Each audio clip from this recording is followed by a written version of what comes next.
हाय दोस्तों, कैसे हो आप सब लोग। स्वागत है मेरे चैनल पर आपका। और आज मैं दोपहर का खाना बना रही थी। तो खाना तो मेरा बन चुका है, आटा गूँथा रखा हुआ है, रोटी केवल बनानी है। तो मैंने सोचा चलो आज मैं एक चटनी बना लेती हूँ जो कि मुझे कई दिनों तक काम आएगी। और वैसे भी कल से मेरी बेटी का स्कूल खुलने वाला है, तो मैं इस चटनी को बना कर रख लेती हूँ। और मैं जब भी उसको लंच बॉक्स भरती हूँ तो कभी कभी ऐसा इसका भी पराठा बनाकर तैयार करती हूँ और बहुत ही टेस्टी बनता है। तो दोस्तों वीडियो को लास्ट तक देखना, बहुत ही टेस्टी चटनी बनने वाली है। और साथ में आपको मैं पराठा भी बनाकर दिखाऊंगी कि कैसे मैं इसका पराठा बनाती हूँ। मेरी बेटी पूरा फिनिश करके आती है और उसको बहुत पसंद आते हैं। और करी पत्ता में तो इतने सारे गुण होते हैं, आप सभी जानते हैं। बच्चों को तो सभी को खाना चाहिए इसको, ताकि हमारे बाल वगैरह सब अच्छे रहते हैं। तो यहाँ पर मैंने एक पैन रखा है, इसमें करीब 1.5 चम्मच के करीब मैंने सरसों का तेल डाला है। अच्छे से गर्म कर लेना है। उसके बाद मैंने 1 चम्मच यहाँ पर जीरा डाला है, 1/4 चम्मच मैंने यहाँ पर हींग डाली है, 10 से 12 कलियाँ मैंने इसमें लहसुन की डाली हैं इस तरह से। और बिल्कुल फ्लेम को अपनी धीमी कर देनी है। इन सभी चीज़ों को ज़्यादा जलाना नहीं है, बस हल्का हल्का रोस्ट करना है। और उसके बाद कुछ और मसाले डालने हैं यहाँ पर। तो 1 बड़ा चम्मच मैंने इसमें मूंगफली के दाने लिए हैं, इनको भी इस तरह से बिल्कुल 30 सेकंड के लिए चलाते जाना है और एक इस तरह से डालते जाना है। तो यहाँ पर इनको भी 30 सेकंड के लिए भून लेना है। उसके बाद यहाँ पर मैं 1 बड़ा चम्मच चना दाल ले रही हूँ, जो चना दाल होती है, बस इसी को लेना है और इस तरह से इसमें डालकर भूनना है। ज़्यादा इनका कलर चेंज नहीं होना चाहिए, इसी तरह से बस डालते जाना है। तो यहाँ पर इस तरह से देखिए 1 चम्मच मैंने ये धनिया लिया है, 1 चम्मच मैंने यहाँ पर सफ़ेद तिल लिए हैं और 10 से 12 मैंने काली मिर्च लिए हैं और 4 से 5 मैंने यहाँ पर ये लाल वाली मिर्ची डाली है। तो इन सभी चीज़ों को अच्छे से डालना है और इस तरह से भूनना है। फ्लेम को अपनी धीमी रखनी है ताकि ये जले भी ना और अच्छे से क्रिस्प हो जाए, इतना इनको पकाना है। तो इस तरह से क्रिस्प होने तक इनको पका लेंगे और बाकी के मसाले हम बाद में भी डालेंगे। तो इस तरह से इतनी चीज़ों को हमको पहले पका लेना है अच्छे से, ताकि जो दाल वगैरह डाली है ना हल्की सी गोल्डन ब्राउन हो जाए और तब तक इनको भून लेना है। तो देखिए लहसुन भी हल्का सा पक चुका है, गोल्डन नज़र आने लगा है और ये जो दाल है वो भी हल्की सी गोल्डन हो गई है और ये मूंगफली के दाने हैं वो भी चटक गए हैं। तो ये पक चुके हैं। तो अब हम इसको निकाल लेंगे। अब इस पैन में हम कुछ डालेंगे नहीं, ऐसे ही इसको रख देंगे। उसके बाद हम इसमें करी पत्ता डालेंगे। तो करी पत्ता आप जितना लेना चाहो उतना ले सकते हो, जितना ज़्यादा लेंगे उतना ही अच्छी आपकी चटनी बनेगी। तो यहाँ पर मैं पूरा लच्छा लेकर आई थी। तो यहाँ पर इस तरह से देखिए फ्लेम को पूरा धीमा कर देना है, क्योंकि इनको जलाना नहीं है, ना ही इनका कलर चेंज करना है। बस ये हल्का गरम में इस तरह से रोस्ट करेंगे तो ये हल्के से सिकुड़ जाएंगे और जैसे ये ठंडे होंगे तो बिल्कुल क्रिस्प हो जाएंगे। तो बस उसी पैन में हमको थोड़ा सा रोस्ट करना है 1 मिनट तक। तो ये देखिए मैंने इनको निकाल लिया है। अब क्या करना है कि इन सभी चीज़ों को अच्छे से ठंडा करना है, क्योंकि ठंडा करने के बाद हम पीसेंगे तभी ये अच्छे से हमारी चटनी बनेगी, नहीं तो ये पेस्ट की तरह बन जाएगी।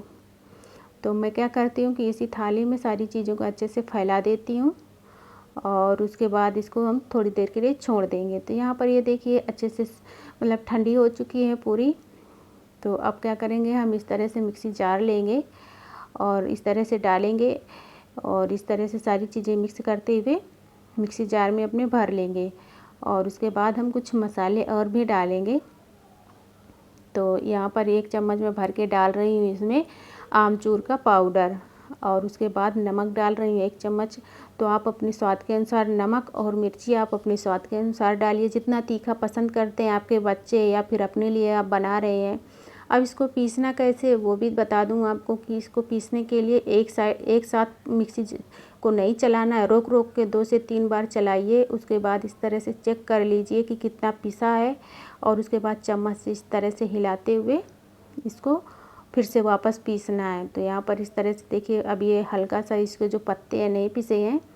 और उसके बाद फिर से वही चलाइए पल्स मोड पर और उसके बाद फिर रोकिए, चलाइए। इस तरह से 2-3 बार करेंगे तो अच्छे से दरदरी पिसती है।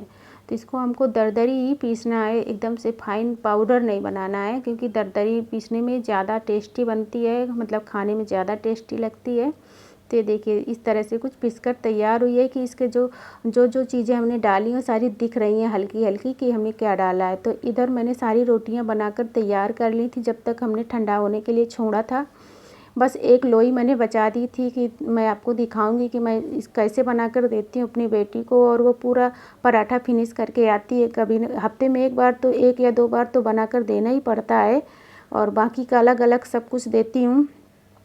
तो इस तरह से बेल लेना। उसके बाद मैंने यहाँ पर थोड़ा सा घी लगाया है, और उसके बाद इस तरह से जितना मसाला आप तीखा बनाया होगा आपने उसी हिसाब से इसमें मसाला डालना है कि इस तरह से थोड़ा थोड़ा फैला देना है पूरे में। तो ये देखिए इस तरह से पूरे में मसाला फैल जाता है। तो इस तरह से देखिए मैंने डाल दिया है। अब हम क्या करेंगे कि एक लेंगे इस तरह से चाकू, और चाकू लेकर एक साइड से बीच से इस तरह से कट लगा देंगे और इस तरह से रोल बना देंगे। तो इस तरह से बनाने में मुझे होता क्या है कि इस तरह से जो हम मसाला डालते हैं ना पूरे पराठे में अच्छे से फैल जाता है और अच्छे से मिक्स हो जाता है।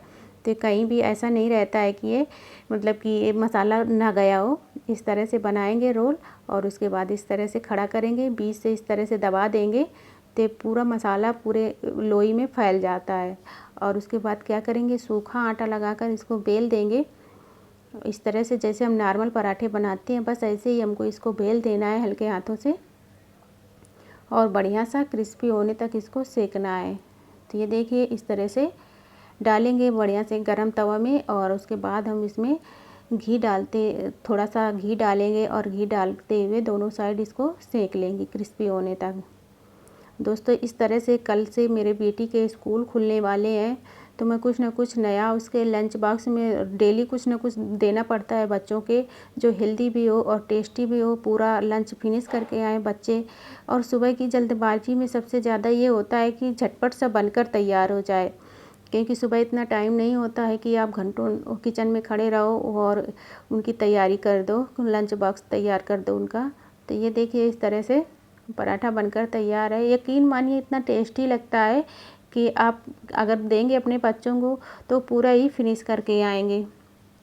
तो यहाँ पर मैं करती क्या हूँ कि इस मसाले को इस तरह से इस किसी भी जार में इस तरह से भर लीजिए, और काफ़ी दिनों के लिए हो जाता है। तो इस तरह से मैं बनाकर रख लेती हूँ, और जब भी बनाना होता है तो मैं ऐसे ही बनाकर देती हूँ। और यकीन मानिए उसको फिर सब्ज़ी की ज़रूरत नहीं पड़ती है। इस तरह से थोड़ा सा अचार वगैरह अलग से कभी कभार रख देती हूँ, नहीं तो ऐसे ही पराठा खा लेती है।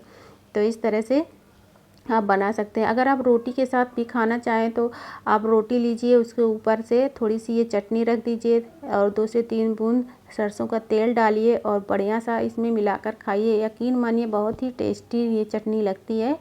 और इस तरह से ये हेल्दी चटनी हमारी बनकर तैयार हो जाती है। हेल्दी इसलिए कहा कि क्योंकि इसमें सारे इंग्रेडिएंट्स जो पड़े हैं वो हेल्दी ही हैं, और ये हेल्दी हमारा पराठा हेल्दी चटनी बनकर तैयार है। तो कैसी लगी दोस्तों आज की ये रेसिपी?